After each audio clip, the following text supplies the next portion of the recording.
Si vous êtes un rôliste relativement aguerri, vous avez sûrement déjà lu ou entendu cette maxime selon laquelle les jets de dés ne servent qu'à faire du bruit derrière l'écran. Eh bien, je vais vous expliquer pour ma part en quoi je ne partage absolument, mais alors absolument pas, cet avis.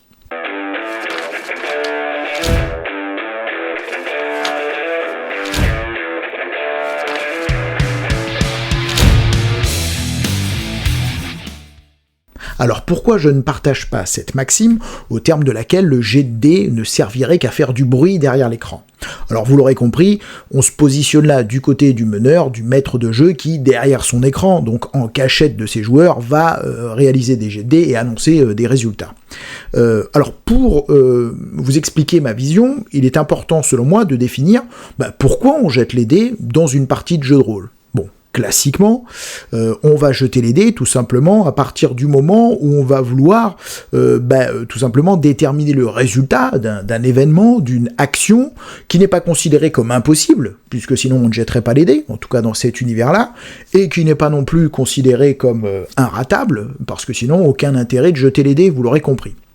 Donc le jet de dés va intervenir essentiellement quand on a un événement hasardeux sur lequel on va jeter les dés pour déterminer ce qu'il se passe. Ça peut arriver notamment dans une création de personnage, on va pouvoir avec des jets de dés déterminer peut-être la couleur des yeux, etc.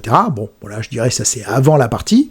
En cours de partie, pour déterminer si un événement hasardeux survient, sur un chiffre pair, le rocher te tombe dessus, sur un chiffre impair, il tombe sur Michel, voilà.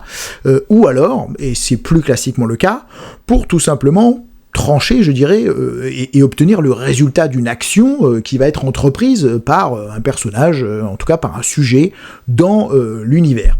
Donc, le jet de dés va bien sûr être plus ou moins, je dirais, facile à réaliser, plus ou moins favorable au personnage, fonction bien sûr de la difficulté de l'action qui est entreprise, mais aussi, et c'est ce qui est intéressant, des capacités du personnage, ses capacités physiques propres, aussi ses compétences, peut-être des conditions environnementales, et puis aussi, je dirais, la manière dont le joueur va exposer son action, qui peut paraître convaincante, auquel cas, le maître de jeu, le meneur, va pouvoir tout simplement considérer que c'est une manière intelligente d'appréhender l'action, et donc favoriser une réussite plus aisée sur le jet de dés, en déterminant que le pourcentage, ou ce que vous voulez, va être plus facile à atteindre, et on va avoir plus de chances d'obtenir satisfaction. Bon, on va pas se noyer dans les explications plus loin que ça, je pense qu'on a tous compris ce que c'est qu'un jet de dés.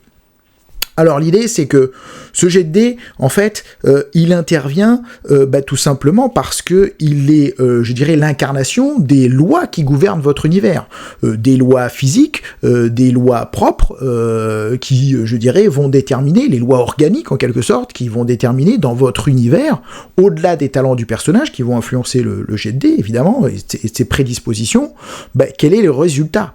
À partir du moment où, je dirais, le meneur de jeu donc va effectuer ses jets de dés en cachette. Cela veut dire quelque part que ce n'est plus, je dirais, impartial, ce n'est plus de manière impartiale que la situation se résolue, puisqu'à partir du moment où ce jet de dés est en cachette, cela veut dire que le meneur de jeu se réserve le droit de considérer, au-delà du jet de dés, si c'est réussi ou pas. Donc finalement, ce jet de dés, il est un peu fake, un peu factice, en quelque sorte. Et c'est là que se pose le problème. Parce que quand on fait une partie de jeu de rôle, la première chose que veut faire le maître de jeu, et ce que l'on cherche à reproduire, notamment, c'est à rendre l'univers dans lequel sont propulsés les personnages crédible, tangible, réel. À partir du moment où je fais ce jet de dés en cachette, ça veut dire que je prive mon univers, quelque part, de sa cohérence, de son côté impartial, je lui enlève de la force. Notamment parce que ce n'est plus l'univers qui s'impose, qui est impartial. C'est notre meneur de jeu qui se positionne au-dessus de l'univers et qui, quelque part, va pouvoir influencer sur l'univers qu'il présente. Alors vous me direz, quelque part, il est le vecteur, c'est lui qui nous présente l'univers. Oui, mais je pense que le meneur de jeu doit être au service de l'univers qu'il présente et non pas l'inverse. Or, en faisant cela, finalement, dans la hiérarchie, on va placer le meneur en omnipotent, en quelque sorte, puisque partir du moment où il peut interpréter les jets de dés, ça veut dire qu'il va pouvoir déterminer au-delà du jet de dés si c'est réussi ou pas, vous avez compris. Donc l'univers est en dessous. Les lois organiques, les lois physiques qui gouvernent votre univers, perdent de leur force. C'est psychologique, mais les joueurs le comprennent. Et au-delà de ça, à partir du moment où c'est le meneur de jeu, quelque part, qui abandonne un peu son impartialité, puisque quelque part, l'impartialité dont normalement le meneur doit faire preuve, alors, il pourrait y avoir un débat là-dessus, mais je pars de ce postulat, en tout cas, quelque part, elle s'écroule, puisque là, c'est plus impartial, c'est le meneur de jeu qui va être favorisant, défavorisant, donc à partir du moment où il fait cela, je dirais, l'univers, lui, n'existe qu'au travers du meneur de jeu. Vous comprenez l'idée? C'est-à-dire que psychologiquement, en fait, ce n'est plus l'univers qui tourne seul, et personnages et joueurs qui vont plonger dans cet univers qui a ses propres lois, qui est crédible, et donc dans lequel on va se projeter. L'univers n'existe que parce que le maître de jeu le présente à tel point que c'est lui qui en fixe les règles. Alors qu'il fixe les règles en amont parce qu'il a créé cet univers, c'est une chose, mais qu'il en détermine ensuite les résultats face aux actions des personnages, c'en est une autre. Et cet univers-là perd nécessairement de sa force, puisque, quelque part, c'est comme dans un jeu vidéo, c'est-à-dire que si les joueurs ne font rien, l'univers n'existe pas. Or là, si le meneur de jeu, quelque part, a le pouvoir d'altérer ce qui se passe dans cet univers-là, ça veut dire que cet univers-là n'existe qu'au travers du meneur de jeu. Ça paraît un petit peu capillotracté ce que je vous dis, mais je pense que vous comprenez un petit peu ce en quoi l'univers perd de sa force. Et au-delà de ça, du coup, effectivement, en tant que joueur, qu'en est-il finalement de mon libre arbitre? Et aussi de mes réussites, c'est-à-dire que est-ce que mes réussites et mes échecs m'appartiennent véritablement en tant que joueur, puisque c'est le maître de jeu qui, quelque part, va pouvoir déterminer dans les moments les plus critiques, c'est souvent là que ça intervient, si j'ai réussi ou pas. Parce qu'il veut être au service de la narration. Alors je vous dirais pas qu'il veut être au service de la narration, selon moi inconsciemment, il veut surtout être au service de la narration qu'il s'est prévue, du scénario tel que le maître de jeu se l'est imaginé, ce qui pour moi est un piège. Voilà, je l'ai déjà dit dans d'autres vidéos, enfin dans une autre vidéo. Donc en fait, le maître de jeu, pourquoi il fait ses jets de dés, je dirais de manière cachée, c'est parce qu'il veut contrôler encore l'histoire. Et là, on rentre un peu encore dans un travers. À mon avis, c'est pas un bon chemin. C'est-à-dire que il doit tout simplement, l'histoire se construit en fonction des actions des joueurs, et les actions des joueurs, ça va jusqu'au jet de dés. Parce que si on enlève les jets de dés au jeu de rôle, on enlève ni plus ni moins que le côté jeu pour ma part. À partir du moment où on enlève cette mécanique, ce jeu, qui est le jet de dés, pour moi, qui est quand même la grosse partie du jeu, en tout cas une composante du jeu, il reste que la narration. C'est bien, je dis pas que c'est bien ou que c'est pas bien, mais pour moi il manque quelque chose. En tout cas, on n'est plus dans le jeu de rôle, on est dans raconter une histoire, qui est une autre forme de jeu de rôle, même si c'est pas celle dont je suis le plus fan, vous l'aurez compris. Alors, donc, quelque part, les réussites des joueurs, ne sont plus les leurs. Imaginez un combat de boxe. Vous êtes donc boxeur, et puis vous gagnez un combat de boxe, vous y êtes arrivé, c'était rude, c'était un grand champion que vous avez combattu, vous avez sué, sang et eau, et puis vous avez vaincu, c'est Rocky, quoi. Vous avez fait tomber Apollo, extraordinaire. Sauf que vous découvrez un petit peu plus tard que le match était truqué. Qu'en est-il de votre satisfaction en tant que joueur, en tant que Rocky? Rocky, c'est pas lui qui a gagné, le match était truqué. Alors, c'est pas ce qui se passe dans Rocky, je vous ai pas spoilé, mais vous comprenez l'idée. Je suis un boxeur, j'apprends que mon adversaire s'est couché, finalement, ma victoire ne vaut pas clopinette. Et il va en être pareil pour les joueurs, c'est-à-dire que leurs accomplissements, finalement, à partir du moment où le maître de jeu fait des jets de dés cachés, il y aura toujours, même si le maître de jeu leur assure que « mais non, vous inquiétez pas, je pipote pas », si tu pipotes pas, jette les dés devant nous, j'ai envie de te dire. Donc si jette derrière, évidemment qu'il pipote. En tout cas, à des instants où ça l'arrange. Partant de ce truc-là, les joueurs qui sont pas bêtes comprennent très bien que toutes leurs réussites, tous leurs échecs sont à mettre en perspective peut-être de ce que le maître a voulu, et non pas de leur influence véritable sur l'histoire. Et du coup, quid de l'interaction, quid de l'implication, quand finalement, je sais que j'étais pas un joueur, mais j'étais Jim Carrey dans Truman Show, quoi. C'est un peu ça l'idée, quoi. Vous comprenez ? Si vous avez vu le film, je pense que vous voyez de suite le parallèle. Donc, autre travers aussi, c'est que finalement, en faisant cela, le maître de jeu ne s'autorise pas, si vous voulez, ce qui à mon avis est l'essence même du jeu de rôle, il ne s'autorise pas à jouer. Il veut rester dans le canevas qu'il s'est fixé, et quelque part, en faisant ses jets de dés derrière l'écran, il va pouvoir un petit peu contrôler, et toujours pouvoir un petit peu réorienter, de manière plus ou moins directe, mais en tout cas je pense que c'est inconsciemment l'idée de pouvoir rester dans le sillon qui s'est fixé. Parce que si à ce moment précis, le jet de dés est raté, que le méchant ne tombe pas, qu'on ne trouve pas l'indice, que le chemin n'est pas identifié, que l'énigme n'est pas résolue, le scénario ne peut plus avancer, patatras. Moi, en tant que meneur, je me retrouve coincé. En tout cas, c'est ce que je pense, c'est ce que je crois. Alors que c'est pas du tout le cas pour moi, hein. Bref, surtout selon comment on construit son scénario. En tout cas, ça nous ramène déjà à une réflexion, si on pousse le raisonnement, c'est que baser la réussite d'un scénario sur un jet de dés, mauvaise passe. Pas une bonne idée. Ça me paraît évident. En tout cas, il faut plus le baser peut-être sur, la narration, ce que vont entreprendre les joueurs, au-delà de leur réussite et de leurs échecs, et puis si ça passera pas par là, ça passera par là, et puis finalement, quid des joueurs, on n'est pas obligé de gagner, hein. Il y a plein de films, il y a plein d'histoires qui finalement se satisfont de l'échec permanent de leurs héros, hein.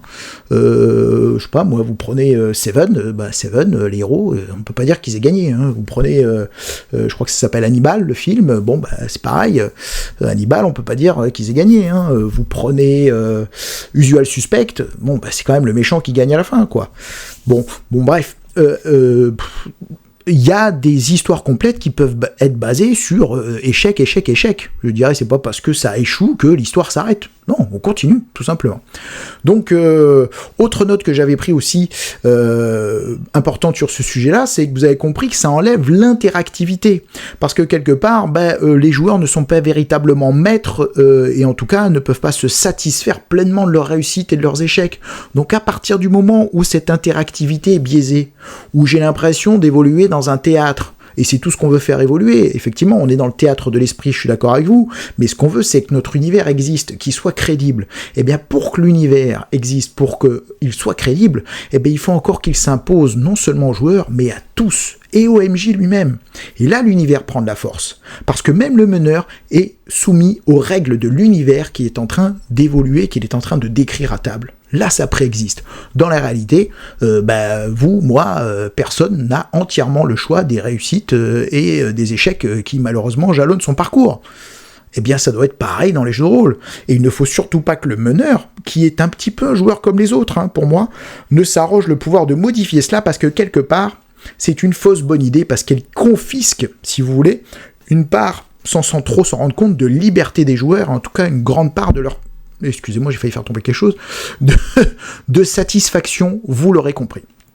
Donc, voilà, pour moi, si vous voulez biaiser un peu ce truc-là, ça s'apparenterait, ça enlève quand même une certaine tension, quoi. Si je prends l'exemple du poker, jouer au poker sans miser de l'argent, c'est pas terrible. Hein, vous voyez, vous comprenez bien l'idée, quoi. Donc, le jet de dés, pour moi, fait partie intégrante du jeu de rôle, et quelle tension! C'est quand même une énorme différence que de jeter les dés, de dire à vos personnages joueurs, écoutez, vous voulez accomplir telle action, eh bien écoutez, je jette les dés devant vous, on est à un moment dans une situation critique, on jette les dés, et là, je les jette pas devant l'écran, je les jette là, et on va voir ce qui se passe. Et on est à un moment critique du scénario. Je peux vous assurer que la tension va être beaucoup plus palpable et beaucoup plus importante que si vous faites, excusez-moi, je bégaye, votre jet de dés derrière l'écran. Tout simplement parce qu'un jet de dés derrière l'écran, c'est Truman Show. Voilà, vous avez compris. Si vous n'avez pas compris, vous regarderez le film et vous allez de suite comprendre ce que je veux vous dire, qui est un très bon film d'ailleurs. Donc, voilà, pour moi, il est important, je dirais, et à mon avis essentiel, de faire ces jets de dés, comme les autres joueurs, en tant qu'MJ, devant tout le monde. Alors, je vois venir un petit peu, je dirais, les questions que ça soulève aussi, on va pas se leurrer. Oui, mais si c'est un jet de dés qui décide de la mort d'un personnage, alors je vous dirais oui, c'est un risque. Mais quelque part, c'est ce qui fait tout le sel du jeu aussi. C'est ce qui est important. C'est ce qui fait qu'il y a de l'adrénaline. C'est qu'on risque d'y laisser quelque chose. Et quoi de plus grave et de plus engageant que le risque d'y laisser non pas sa veste, non pas quelques clopinettes, mais d'y laisser la peau. Vous comprenez? Et évidemment que là, l'investissement des joueurs et la tension à la table va être palpable, et vos aventures seront plus les mêmes. Donc je dirais, il faut l'accepter. Mais après, honnêtement, entre nous, quand on creuse un peu, beaucoup de jeux, dans beaucoup de jeux, quand les personnages sont compliqués à créer, sont très détaillés, vous remarquerez qu'ils sont aussi globalement assez difficiles à tuer. On va être réaliste. C'est-à-dire que il y a tout d'abord un palier où les personnages en général vont être incapacités, où ils vont être en état de rien pouvoir faire pendant un certain nombre de tours, et ils vont pouvoir être stabilisés, et s'ils sont pas stabilisés, à ce moment-là on refait un jet, et peut-être que potentiellement ils vont pouvoir mourir, mais à condition que... bref, vous m'avez compris, il n'est pas si simple que ça, que d'éliminer un joueur, et la plupart des systèmes, quand un personnage est long à créer, il est aussi difficile à tuer. Mais d'autres systèmes dans lesquels les personnages se créent très rapidement sont effectivement beaucoup plus mortels. Mais à ce moment-là, je vous dirais, c'est pas grave. Dans DCC, Dungeon Crawler classique, prenez un personnage, ça se crée en 5 minutes, j'exagère, 10 minutes on va dire. Si le personnage meurt, c'est pas très grave. Et puis quelque part, la mort, si elle a un sens, elle sert le récit, elle peut être épique. C'est sûr que si c'est une mort un peu anodine, ça perd un peu de sa superbe, mais même là, ça peut être intéressant, ça peut même être presque comique, quoi. Puis c'est pas grave, je veux dire, c'est pas le joueur qui est mort, c'est un personnage, quoi. Et puis un personnage, souvent, qui meurt assez facilement, c'est souvent aussi dans des jeux où les personnages se créent très facilement.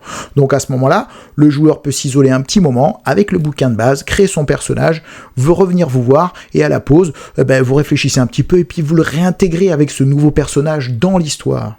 Alors vous avez compris que cette mécanique de jeu suppose aussi que, et j'avais fait une vidéo là-dessus, qu'en tant que meneur de jeu, vous ne vous enfermiez pas dans un scénario, mais plutôt dans un setting, plutôt dans un champ des possibles. Voilà, donc je vais pas détailler, mais j'en avais déjà parlé, ce que je trouve plus intéressant, et c'est pas forcément toujours simple avec les scénarios du commerce qui sont pas tous bâtis comme ça, mais ce qui est intéressant, c'est que votre scénario, s'il est bâti en mode setting, en mode qu'est-ce qu'il se passe si les joueurs ne font rien, et que vous avez plutôt des personnalités, un calendrier d'événements, et puis des antagonistes, et vous savez quels sont leurs buts, quels sont leurs objectifs, vous pourrez toujours vous rattraper. Et puis quelque part, c'est super intéressant en tant que maître de jeu que de se laisser porter par l'imprévu. Vous jouez là aussi. Pourquoi les joueurs jouent et pourquoi vous ne joueriez pas, compliqué ça, vous aussi de votre côté. Donc c'est accepter cette idée-là, mais si votre scénario est mentalement construit un peu selon ces données-là, ces ingrédients-là, c'est une improvisation qui est quand même relativement faisable et aisée, et puis en tout cas beaucoup plus satisfaisante que la volonté de vouloir ramener toujours les personnages dans l'histoire que vous êtes fixé, qui n'est pas l'histoire qu'ils ont envie d'entendre, et qui en tout cas est pas une histoire intéressante, parce qu'encore une fois, c'est pas la leur, et puis surtout, cette histoire-là ne les intéressera que si c'est eux qui, au travers de leurs actes, de leurs comportements, de leurs actions, ont construit ce récit-là. Donc, la mortalité des joueurs, je pense que c'est un problème qu'on peut évacuer, on peut faire des jets de dés, parce que finalement, il y a quand même moult moyens de rattraper la situation, et puis en tant que meneur, on peut être clément.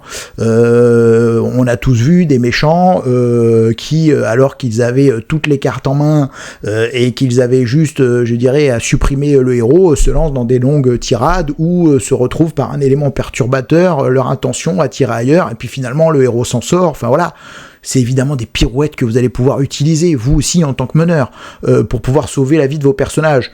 Et puis, encore une fois, les personnages sont assez difficiles à tuer, vous en conviendrez, dans beaucoup de jeux de rôle, notamment quand ils sont compliqués à créer. Voilà. Donc, mortalité, c'est pas trop un vrai sujet. Autre sujet qui peut se poser, oui, mais t'es gentil, mais si je fais mes jets de dés derrière l'écran, c'est peut-être aussi parce qu'à ce moment-là, si ce jet de dés est raté, mon scénario, c'est fini, on passe à côté. Mais en quoi on passe à côté d'un scénario si on rate un jet de dés ? Jamais. Vous passez pas à côté d'un scénario. À mon avis, c'est une erreur de langage. Vous passez à côté de l'histoire que vous avez voulu raconter en tant que MJ. Et puis ce jet de dés, finalement, qui n'est pas celui que vous attendez, vous fait sortir de l'histoire telle que vous vouliez la raconter. Et c'est là que vient l'impasse. Mais en fait, la partie, elle s'arrête quand ? La partie, elle s'arrête quand vous décidez d'arrêter de jouer. Sûrement pas quand le scénario ne va pas dans la direction que vous avez prévue. Et tant pis si ça raconte autre chose que ce que vous avez prévu. Et je vais vous dire même plus que tant pis, tant mieux. Vous voyez, la logique, je la pousse jusque-là, je pense sincèrement. Donc, parce qu'encore une fois, il y a un tas d'histoires qui sont très intéressantes, et c'est même souvent les histoires les plus intéressantes dans lesquelles c'est la loose complète. Du début à la fin, le héros qu'on va suivre enchaîne les looses, et puis à la fin, on est toujours dans la loose. Est-ce que pour autant on a raté l'histoire? Est-ce que pour autant on a raté notre partie? Sûrement pas. S'il y a eu de l'interaction, si on a échangé, si ce qui s'est passé, les joueurs ont été maîtres et qu'ils ont senti, quand je dis maître, ça veut pas dire maître de l'univers, hein, vous avez compris, hein, pas musclore, hein, mais maîtres de leurs actions, et que leurs actions ont eu un véritable impact sur l'univers, c'est-à-dire que tout ce qu'ils font a généré des choses, a généré des conséquences qui ont eu un impact sur l'histoire, qui n'aurait pas été la même s'ils n'avaient pas fait telle ou telle action, mais elle est là la satisfaction. Elle est sûrement pas de gagner ou de perdre. D'ailleurs, est-ce qu'il y a un gagnant, est-ce qu'il y a un perdant? Et d'ailleurs, le scénario, à part vous qui avez des idées sur ce que vous aviez envie de mettre comme ingrédient et de raconter en termes d'ambiance, qui sait? Personne. Donc ce qui compte, c'est que la partie continue, qu'on s'amuse, et que vos récits et l'échange et la conversation qui s'installe à la table soient cohérentes. Et si ça raconte l'histoire de la loose de personnages de bout en bout, mais c'est peut-être une super histoire que vous avez racontée. Trainspotting, un autre film, c'est que de la loose pendant tout le long, et à la fin, quand vous avez regardé le film, c'était génial. Bon, voilà. Un scénario, c'est pas parce qu'une partie, on va passer à côté de ce qu'on avait prévu, que la partie s'arrête, ou que la partie ne va pas être géniale. Bien des fois, même quand on se laisse surprendre, on se rend compte que les histoires sont peut-être des fois plus géniales que ce qu'on avait imaginé.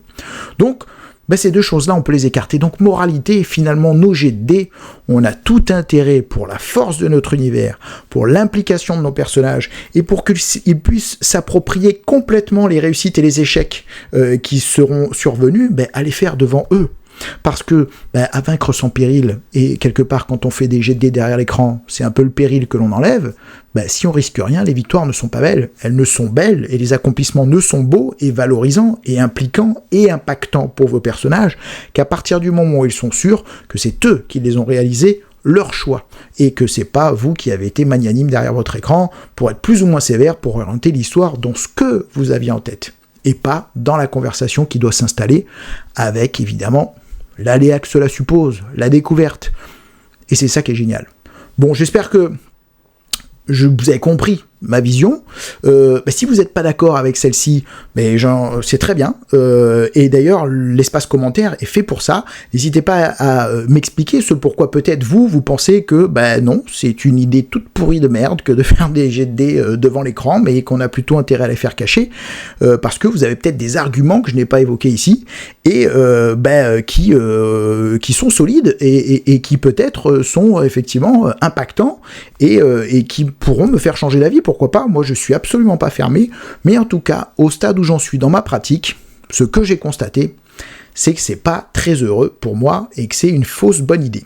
Bon, écoutez, je vous remercie d'avoir suivi cette vidéo, surtout si vous êtes arrivé jusque-là, bravo à vous, et puis on va se retrouver bientôt, soit pour une critique, ou encore pour une capsule comme celle-ci, voire un actual play, sur lequel d'ailleurs on est en train, a priori, de se débrouiller pour avoir un son de meilleure qualité, donc ça va être super, et puis je vais essayer de mettre en application tout ce que je vous dis, parce que, on va être sincère, moi aussi, dans ce que je soulève, c'est des pièges dans lesquels je peux retomber, hein, je vais être honnête, hein, donc je prépare un peu le parapluie, parce que je vais sûrement me faire juger aussi, voilà, on n'est pas des millions, hein, regardez, hein, rassurez-vous, mais les quelques-uns vont ici, je pense aussi, juger de ce que je fais dans les actual plays, pour pouvoir dire, oui, mais t'as dit ça, mais quelque part, toi, dans tes actual plays, tu fais un peu différemment, c'est fort possible, mais en tout cas, sincèrement, hein, ce que je vous dis là, c'est ce que je pense réellement, et ce que j'essaye de mettre en application. Mais encore une fois, et je pense que vous le savez si vous êtes meneur de jeu, c'est très difficile d'être acteur et spectateur de sa pratique.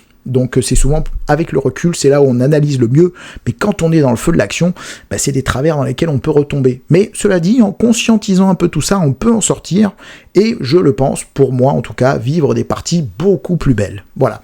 Bon, je vous remercie, et je vous dis à bientôt.